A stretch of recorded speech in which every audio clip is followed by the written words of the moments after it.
You smiled through it again. Someone took credit for your work in that meeting, and you just let it go. It's fine, you told yourself. I don't want to make it weird.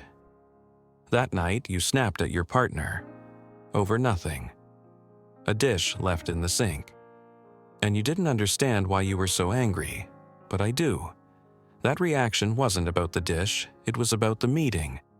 It was about every single time you swallowed your anger to keep the peace. You told yourself it disappeared. It didn't disappear, it just moved. Here's a phrase you've probably heard. The government hides things from us. Files locked away, black boxes, secrets too dangerous for the public to see. But there's a secret hiding a lot closer than that. It's not in some building in Washington, it's inside you. And one man spent his entire career trying to expose it. His name was Carl Jung, and what he found should scare you a little, because it means the person you think you are is only half the story. Let's clear something up first. No government agency is hiding a file on your psyche. That's not what this video is about. What's actually being hidden is simpler and stranger. It's hidden by you, from you, every single day. Carl Jung was a psychiatrist working in the early 1900s. He noticed something odd in his patients. The parts of themselves people hated most, the parts they buried and denied, kept showing up anyway, in their dreams, in their outbursts, in the people they couldn't stand to be around. Jung gave this buried material a name, the shadow. Think of the shadow like this. As a kid, you learned fast which parts of you got love and which parts got punished. Anger got you sent to your room. Jealousy got you called a bad friend. Wanting too much got you called selfish. So you did what any smart kid would do. You kept the parts that worked, and you shoved the rest down into the basement of your mind. That basement is the shadow. It's not evil. It's not some demon inside you. It's just everything you decided was too dangerous to show the world. And here's the part nobody tells you.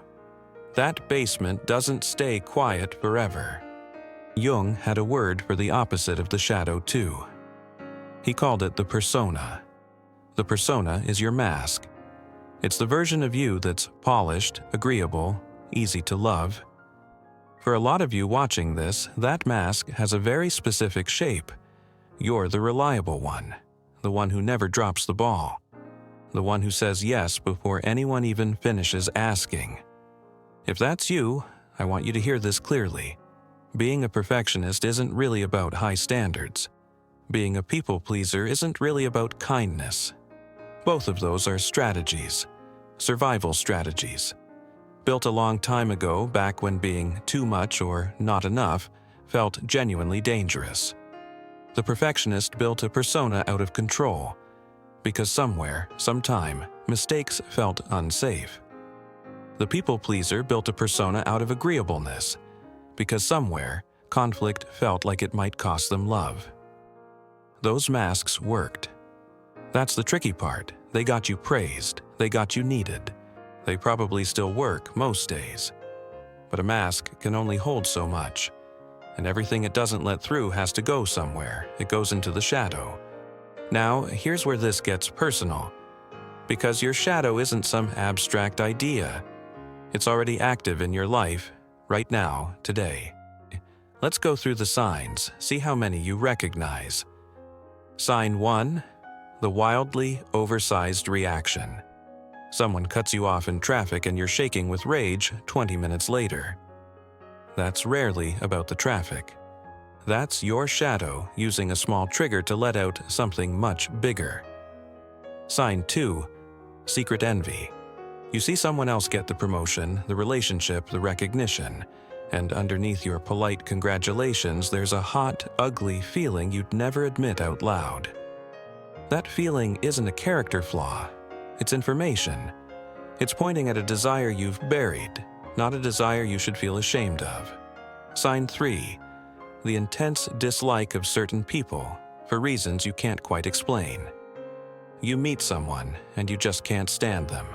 Often, And this one stings. It's because they're openly doing something you've forbidden yourself from doing. Being loud, being selfish, taking up space. Sign 4. Self-sabotage right before success. You're finally close to the goal, and suddenly you're procrastinating, or picking a fight or getting sick. Your conscious mind wants the win, but some buried part of you doesn't feel safe being seen, so it pulls the emergency brake. Sign 5. Bone-deep exhaustion, even when your schedule looks fine on paper. That's not just burnout from doing too much. That's often the cost of holding a mask in place all day, every day, with no room to take it off. If even 2 or 3 of those sound familiar, I want you to know something. You're not broken, you're not weak, you're just human.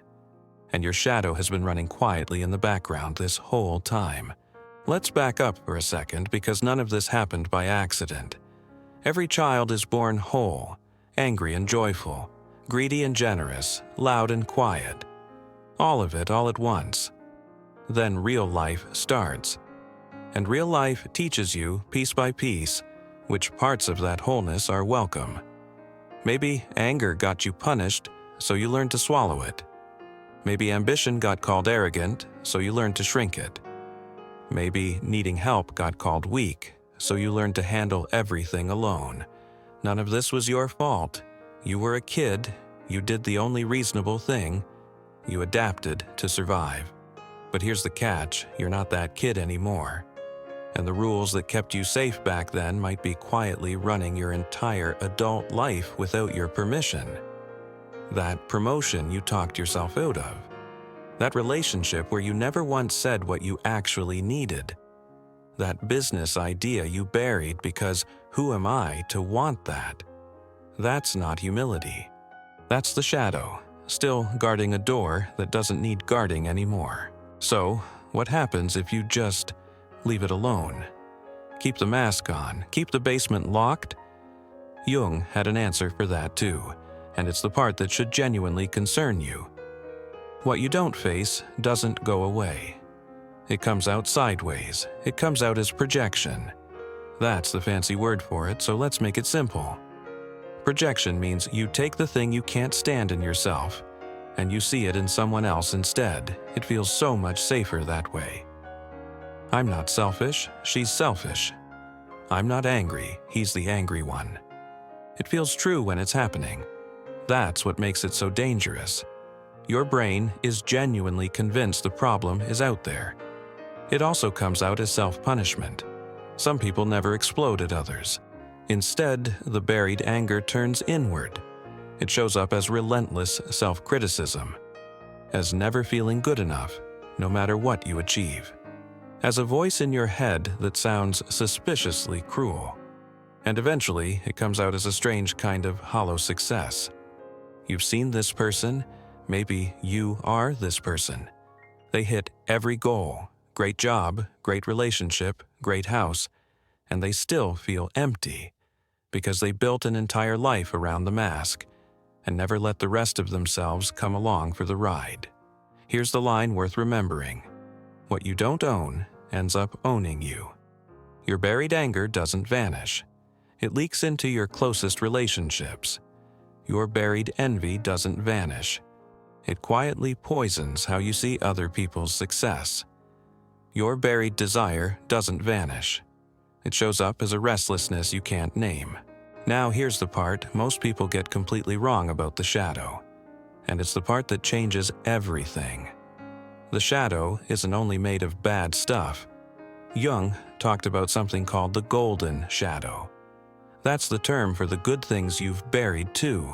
Your ambition, your voice, your right to take up space, your ability to say no. Think about it. If you were taught that wanting things made you selfish, you didn't just bury selfishness. You buried your ability to want.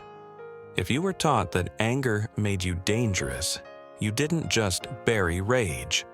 You buried your ability to set a boundary. That's why people pleasers so often struggle to say no, even when they desperately want to. The no got exiled to the basement along with the anger, because as a kid, they got tangled up together. So, integrating your shadow isn't about becoming a worse person. It's not about letting out some inner villain. It's about going down into that basement and bringing back what's actually yours. All of it. The parts you're scared of and the parts you've been missing this whole time. So, how do you actually do this?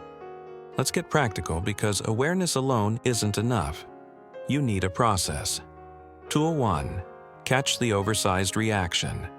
The next time you feel a wave of anger, envy, or disgust that feels way too big for the moment, stop.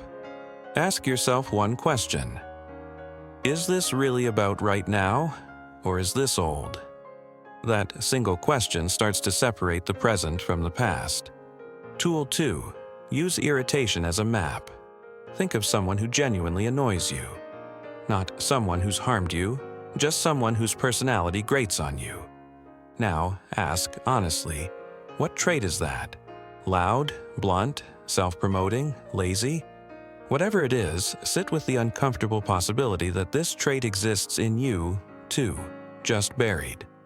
This one stings, it's supposed to. That sting is usually a sign you're onto something real. Tool 3. Write the letter you'll never send. Pick one buried feeling. Anger at a parent.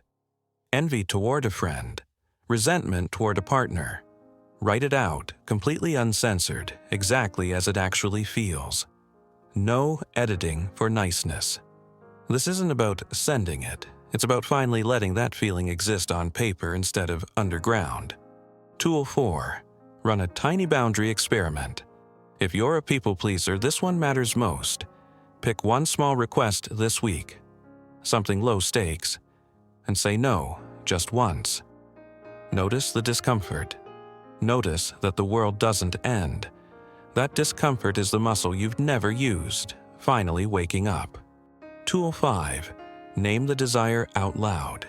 If you're a perfectionist, try this. Say one thing you actually want without immediately following it with an apology or a disclaimer. Not, I'd kind of maybe like the promotion, if that's okay. Just, I want the promotion. Let it sit there, unshrunk. None of these tools are comfortable. They're not supposed to be. You're not medicating a feeling here. You're finally letting one exist. Let's be clear about what this isn't. Integrating your shadow doesn't mean becoming reckless. It doesn't mean unleashing every impulse the second you feel it. It means something quieter and honestly more powerful. It means you feel the anger and you get to choose what to do with it instead of it choosing for you. It means you notice the envy and instead of hiding from it in shame, you ask what it's actually telling you about a life you want. It means the mask stays when you want it to, but it stops being the only thing left of you. People who've done this work don't become harder to be around. Usually, the opposite happens. They get calmer, steadier, less likely to explode over a dish in the sink. Because there's nothing left building up pressure behind the mask. That's what real power looks like. Not the loud kind. The kind where nothing inside you is running the show without your permission anymore.